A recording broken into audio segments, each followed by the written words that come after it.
Hi, I'm the Moorlander and this is Moorlander EDC. Now, I know a lot of you have been asking about this jacket.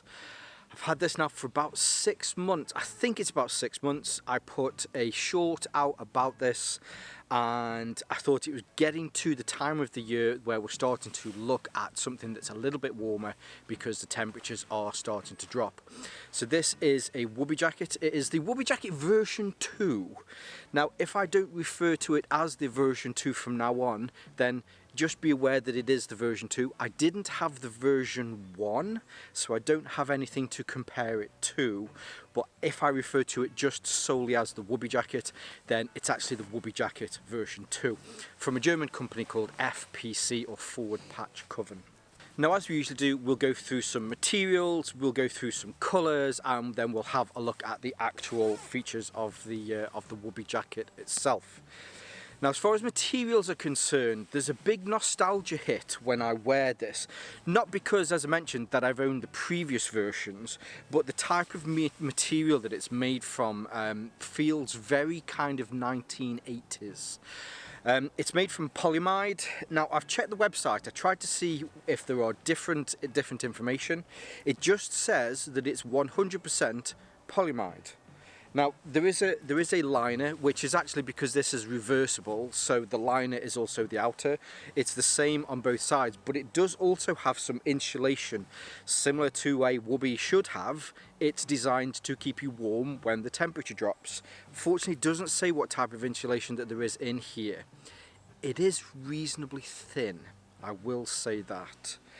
It's keeping me warm through the summer when it's just been a bit nippy. I've put this on, kind of worn it as a house coat kind of thing. Towards the tail end of the winter this year, or I suppose it kind of February time, I had got this on, but I'd worn it with layers. I do have other jackets that are similar to this that do keep me warmer. I will say that. Another thing that I will say about this material as well, so they've mentioned about how durable this is when you check their website. As far as durability is concerned, it seems to be holding up fine. I've done walks and stuff, and going through, well, there's a huge holly bush there right behind me, so scraping with that sort of stuff, it doesn't seem to have any pulls or anything like that on it. What I will say is, do not go near a naked flame with this. There's been a few times where I've been playing with torches, playing with flashlights, just having them in my hand and just kind of messing around with them. I put, that's not a torch obviously, but I put one on turbo and it got hot very quickly, and a little puff of smoke came off the sleeve here, and it did melt ever so slightly. So if you're wanting to wear this as an outdoors garment and you're going to be by a fire with embers floating around, yeah, it might not be the jacket for you, put it that way. I think there's a lot of newer materials that are more resistant to embers from fires, and I think as well that's where I get that kind of nostalgia hit with this. It reminds me a lot of those sleeping bags that you used to get in the 80s. They were blue on the outside, bright orange on the middle, and it feels just like one of those. But unfortunately, those, when you got anywhere close to a fire with them, they just instantly combusted. So I think you just need to be a little bit careful with this. Now, as far as colours are concerned, they do quite a few different flat colours. With this one, I went for the reversible version, mainly because, well, desert night camo. Everybody loves desert night camo. I like desert night camo. I'm on board the desert night camo train. So yes, so on the outside you have this nice desert night camo, and then I guess it's still the outside, because it's, as Einstein said, it's all relative, isn't it? But then you can turn it inside out, and then you've got this really nice chocolate chip camo on here as well. I will say I don't wear this side an awful lot, but it's kind of cool that it's on the inside as well. What I will say though is one thing that definitely surprised me. So I'd say relatively new. I think a lot of people that are into desert night camo are relatively new, especially people that haven't been in the forces or, were in the Gulf War during the 90s. So I got into DNC through Helicon Tech's. The Helicon Tech's desert night camo is relatively dark. So what you have is the green bits or the green squares in the middle are reasonably dark, and the green on the outside is reasonably dark. What you'll notice with this is, if I put them there next to each other, that this is a little bit brighter. I think I've kind of got used to the Helicon Tech version of DNC to the point where I'm not actually sure which is closest to what DNC looked like. I didn't know if there was different variants, but I like it. I like DNC. If you're into DNC, I've said DNC 1,000 times, I'll say it one more time, DNC, and one for good luck, DNC. The zip on the front, so of course it is a reversible zip, so when it's there you can pull it all the way around there and it will reverse. These are YKK zips. They're the old-fashioned YKK zips with the teeth on there rather than the newer interlocking RC YKK zips. Again, I don't mind about that. I think for that little instant nostalgia hit, the noise that those old-fashioned YKK zips make is definitely different. On the front, so let's bring the hood up. Let's start at the top. So it does have a hood, and I will say it is a rather large hood. I've had this, as mentioned, about 6 months now, and I will say, when I put this on, with the peak on the top here, I kind of feel like a camo clansman, if that's a thing. If that isn't a thing, maybe it should be when you're wearing this. It just doesn't kind of flop on your head. Now, I think I know the reason for that is, and because this is like a woobie, or designed to be a woobie jacket, it does have some quilting on here, so it stops some of the inner material and the outer material from just being able to sit down. So when it's on your head, it just kind of floats a little bit. I dare say over some time that might get a little bit better, and if you unzip it and put it on, it does actually sit a little bit better, but then obviously, you know, you're losing some of the warmth that you'll get from having this zipped up. As far as the front here, there aren't any pulls or anything like that so that you can fasten this or pull it kind of down closer to your face. So there are no pulls like that. Also, there's no beard protectors. I never really find that I get my beard caught in jackets like this, but it's a fairly common thing nowadays, so that's not to say that some of you may or may not get your beards caught in zips, but for me it's not that much of an issue. Now, coming down the front, rather than having a sort of a breast pocket or anything kind of here, instead you have two fairly kind of typical pockets here. I will say that these pockets are massive, in fact. So I have a 9-inch span from here to here. It's exactly 9 inches. I can put that in there and I've still got 2 or 3 inches up and down to be able to move around. The mouth or the opening to the pockets is also really nice and big as well, and then you also have 2 zips, 2 of those YKK zips on those. Now, on the YKK zips, they also use some of the same material that we have here, so they have some of these DNC pulls on it. Now, if I turn this inside out and then put it back on again, as you would expect for a reversible jacket, let's just put the hood right. You can zip it up. The zip is now on the opposite side, but it zips up fine. I struggle sometimes with these reversible zips. I'm sure probably a lot of you do. It's that getting the male into the female correctly so that they're in the right position, so that you can pull it up and it pulls up smoothly. No hang-ups with this whatsoever, although when I forget that it's on the opposite side to do it, zip is straight in, up, and it's nice and closed. And then we also have, as you'd expect, hopefully, so on the opposite side, now it doesn't use the same pockets. There are 2 pockets. You have the pockets here, and they are different to the pockets that are on the inside. So I guess if you wanted to use these inside pockets, which used to be the outside pockets, you can store something separate in here if you're, I don't know, doing city breaks or something, and you want to keep your car keys, your wallet, or your phone away from the outside pockets, then you can put it on the inside and they'll be fine. They don't share the same pocket. But again, zipping this back up, nice and smooth, and yes, pocket pockets are here. Now the pulls for the pockets, when you have the chocolate chip on the outside, have chocolate chip pulls, and the DNC ones have DNC pulls. The only difference is the pull here on the front. So with this one, it's not double-sided, they've just gone with DNC on this.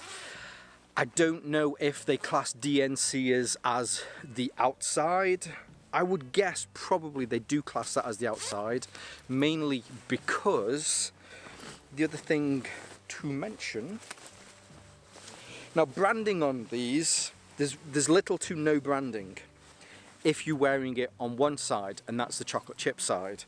On the DNC side, there is a small patch here which is like a little rubbery patch, and it says Coven on there. It's nice, it's very subtle, but there's no other kind of big logos or anything like that. I quite like how, I was going to say how subtle it is, but at the end of the day you're walking around in either DNC or chocolate chip, and that's not particularly subtle, but hey ho. That's kind of it, you know, just very plain front. Oh, watch out for that fern in the way. Bloody fern. Yeah, no extra pockets on the front or the sides. As far as the hem at the bottom here, it just has an elasticated and reinforced hem. There are no extra pulls or anything like that, so that you can fasten it in a little bit tighter. On the sleeves are pretty plain sleeves. No bicep pockets, no hook and loop for morale patches, anything like that. Just kind of sleeves. How weird, they're just sleeves.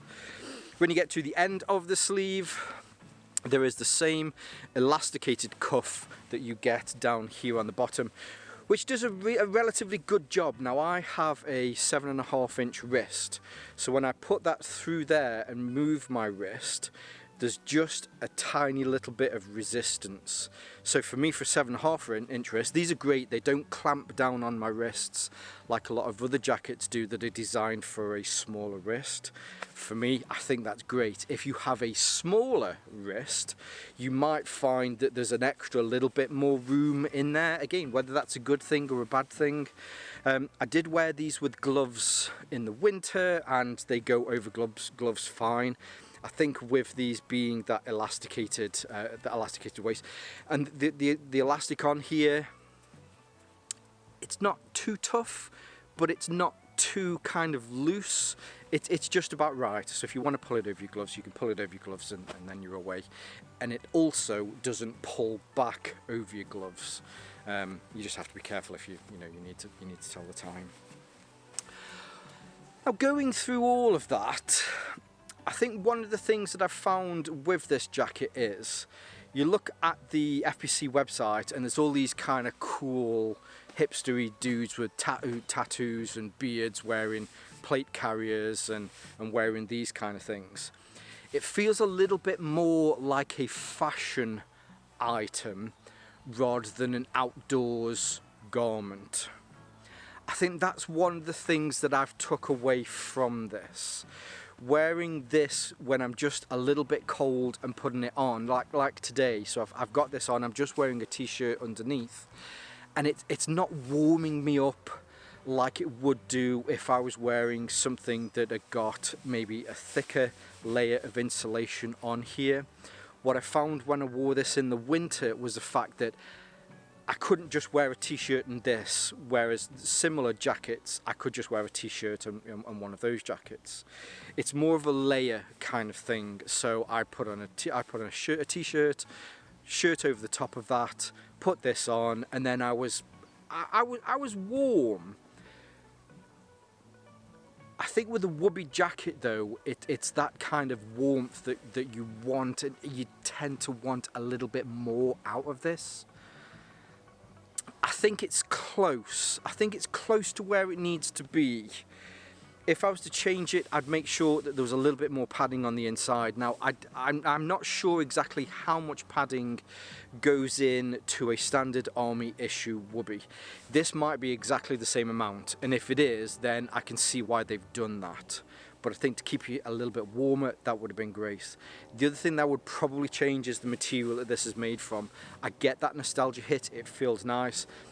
but I think even just getting a flashlight close to this and the flashlight getting really hot and a puff of smoke coming off of this would make me worry a little bit more if I was going camping with this and I was close to a fire. That's kind of where I get it feels more like a fashion item or an outdoors fashion item close to a outdoors garment kind of thing. I hope that makes sense. Am I disappointed that I bought this? No, I'm not disappointed that I bought this. There are other jackets that I will wear if I come out here. This is something that I'll just kind of wear around the house or just out to the pub. There's also no DWR coating on this, so if you get out in the rain, which I was one day, there's no protection as far as that's concerned. So there you go. I hope that helps if you're thinking about picking one of these up. I don't talk about price a lot here because price is always kind of, I don't know, I just feel awkward talking about money. But as far as these are concerned, they're relatively inexpensive compared to some similar jackets. So I think that's a bit of a takeaway or a bit of a kind of pros and cons with this. I think at the moment in time, these are either £63 or €63. I will have to double check and I'll put that here. Whereas some of the other jackets that I've tested that are very similar to this can be twice the price, maybe 3 times that price. So it's kind of swings and roundabouts as kind of what you're getting for that, for the price. You might be like, well, actually, I'm happy with that because it's going to be used for this, compared to I'm happy to pay an extra little bit more to get something that I can use whilst I'm out walking or, you know, whatever it is that I'm doing. So there you go. The FPC Woobie jacket version 2. Now I completely forgot to mention this bit whilst I think I was in DNC fever for a second. Let's say it again, DNC, and that is around the size. I am usually a large to extra large. If you look on the FPC website, they do say that these are a very generous fitting, and they definitely are a very generous fitting. Instead of going for the extra large, generally I'll go for the extra large just to make sure that it fits right. I went for the large, and there's still plenty of room in this. There really is. So definitely make sure you check their website, and if you're thinking about whatever size you're going for, they recommend you definitely go for a size down. At a garment from a German company called FPC, or Forward Patch Coven, damn it, Wazik. Fit it. Called FPC, or Forward Patch Coven, and this is their boonie? It's not a boonie, it's a woobie. I made some boonie content the other day. Idiot. Start again. Moorlander, and this is Moorlander EDC Outdoors. Again, looking at a nice jacket. No. Hi, I'm the Moorlander, and this is Moorlander. We need to check. If we don't check, triple check if it's in. Getting anxious about that sort of stuff nowadays. Anyway, where were we?